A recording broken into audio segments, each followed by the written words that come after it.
देखो यार, अगर तुम लोग सीएम पंक तो ये वीडियो बिल्कुल भी मिस मत करना, क्योंकि गाइज फाइनली एईडब्ल्यू की तरफ से सीएम पंक के रिटर्न अनाउंसमेंट को लेकर बहुत बड़ी अपडेट आ चुकी है।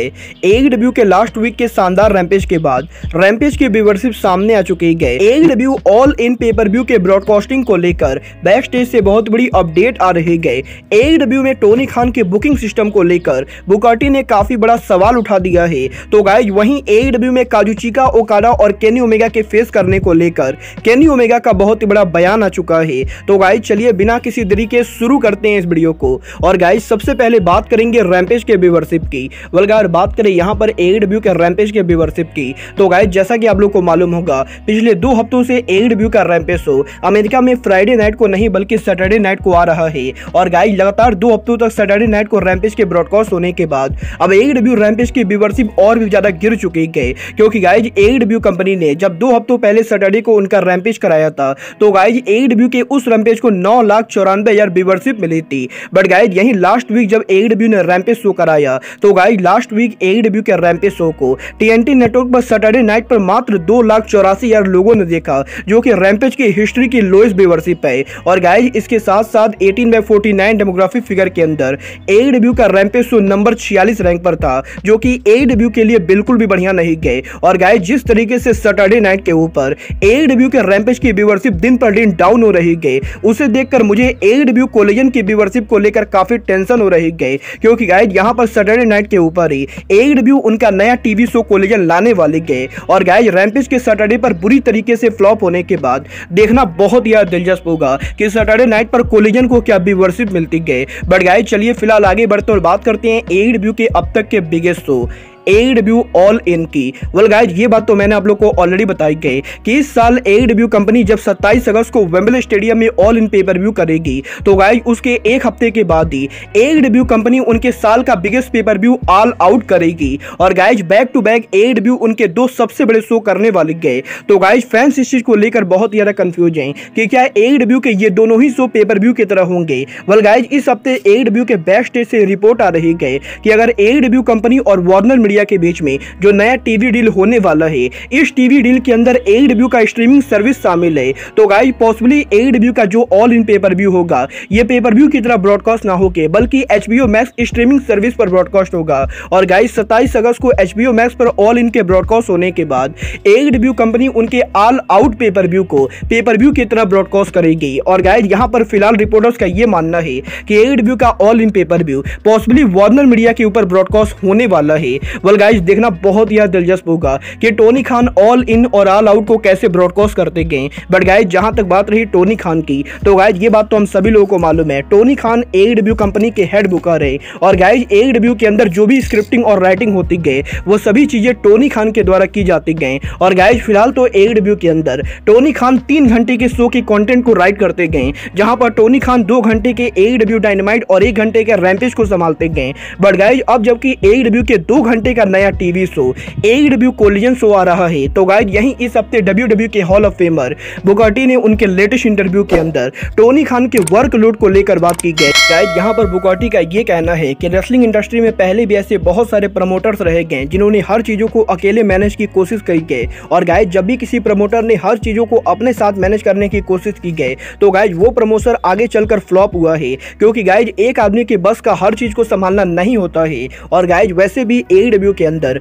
टोनी खान ऑलरेडी 5 घंटे के कंटेंट को मैनेज करते गए, जहां पर टोनी खान एईडब्ल्यू के रैम्पेज, एईडब्ल्यू के डायनामाइट और आरओएच के वीकली शो को मैनेज करते गए। और गाइस अब जबकि एईडब्ल्यू का कोलिजन शो आ रहा है, तो गाइस टोनी खान को हर हफ्ते 7 घंटे के शो को मैनेज करना पड़ेगा, जो कि टोनी खान के लिए काफी डिफिकल्ट होने वाला है। और गाइस यहां पर बुकाटी ये बिलीव करते गए कि टोनी खान को किसी ऐसे आदमी को खोजना चाहिए जिसके ऊपर टोनी खान पूरा भरोसा कर सके। और गाइस आरओएच के वीकली शो और एईडब्ल्यू के रैम्पेज शो, इन दोनों शोज को टोनी खान को किसी और को मैनेज करने के लिए देना चाहिए, क्योंकि गाइज अगर टोनी खान लंबे टाइम तक हर चीजों को खुद मैनेज करने की कोशिश करेंगे, तो गाइज एक टाइम के बाद टोनी खान काफी ज्यादा फ्रस्ट्रेट हो जाएंगे। और गाइज इससे एईडब्ल्यू कंपनी को मेजर प्रॉब्लम होने वाली है।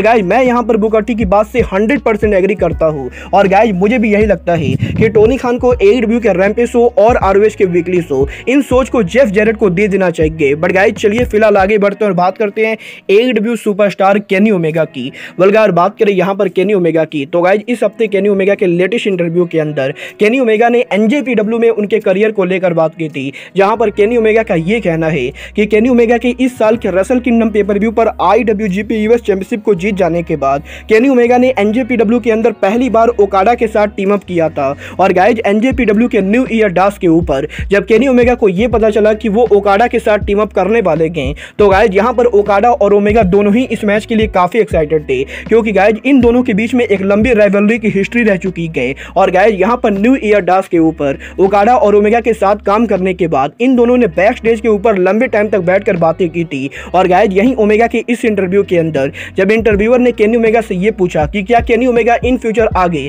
एक बार फिर से ओकाडा के साथ राइवलरी शुरू कर सकते हैं, तो गाइज ओमेगा का यह कहना है कि केनी ओमेगा और ओकाडा की राइवलरी एक हिस्टोरिकल राइवलरी है। और गाइज ओमेगा को नहीं लगता है कि उन्हें ओकाडा के सामने अब दोबारा जाना चाहिए, but guys definitely Kenny Omega Okada के साथ काम करना चाहते हैं। और गाइज हो सकता है तो इन फ्यूचर AEW और एनजेपीडब्ल्यू के अंदर केनी ओमेगा ओकाडा के साथ टीम अप कर सकते हैं। और गाइज यहां पर केनी ओमेगा का यह कहना है कि वो डेफिनेटली ओकाडा के खिलाफ तो नहीं लड़ना चाहेंगे, बट वो ओकाडा के साथ टीम अप करना चाहेंगे। वेल गाइज देखना बहुत ही दिलचस्प होगा कि केनी ओमेगा और ओकाडा आगे कब टीम अप करते हैं। बट गाइज चलिए फिलहाल आगे बढ़ते और बात करते हैं AEW के बिगेस्ट सुपरस्टार CM पंक की।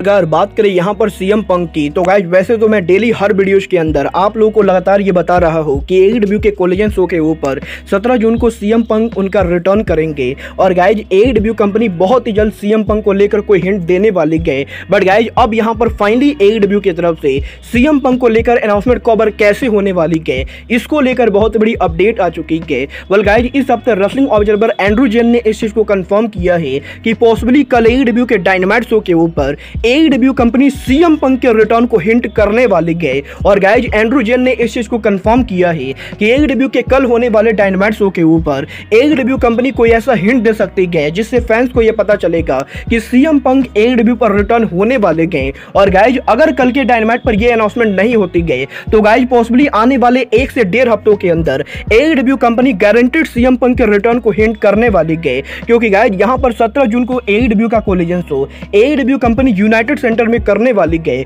और गाइज क्योंकि यूनाइटेड सेंटर की कैपेसिटी करीबन 16,000 है, तो गाइज AEW को उस शो को सोल्ड आउट करने के लिए CM पंक के रिटर्न को हिंट करना पड़ेगा। और गाइज एंड्रू जेन ने इस चीज को कंफर्म किया है कि कल जब यहां पर वार्नर मीडिया और टोनी खान के द्वारा AEW कंपनी को लेकर अनाउंसमेंट होगी, तो गाइज इस अनाउंसमेंट के अंदर AEW के कोलिजन शो को अनाउंस किया जाएगा। और गाइज AEW कंपनी इस चीज को डायरेक्टली हिंट करेगी कि CM पंक इस शो पर रिटर्न होने वाले गए। वेल गाइज देखना बहुत ही दिलचस्प होगा कि कल AEW के डायनामाइट पर AEW इस चीज को कैसे हिंट करती गए कि CM पंक AEW पर रिटर्न हो रहे गए। और गाइज अगर कल के डायनामाइट पर ये अनाउंसमेंट नहीं होती गए, तो गाइज ये अनाउंसमेंट टोनी खान कवर कैसे करते गए। वेल गाइज आप लोग कल के डायनामाइट के लिए एक्साइटेड हो या नहीं, आप लोग मुझे कमेंट करके बताएंगे। बट गाइज अब आज के इस वीडियो में बस इतना ही। मैं मिलता हूँ आपसे अपने अगले वीडियो में। बट गाइज तब तक के लिए goodbye, good night and bang.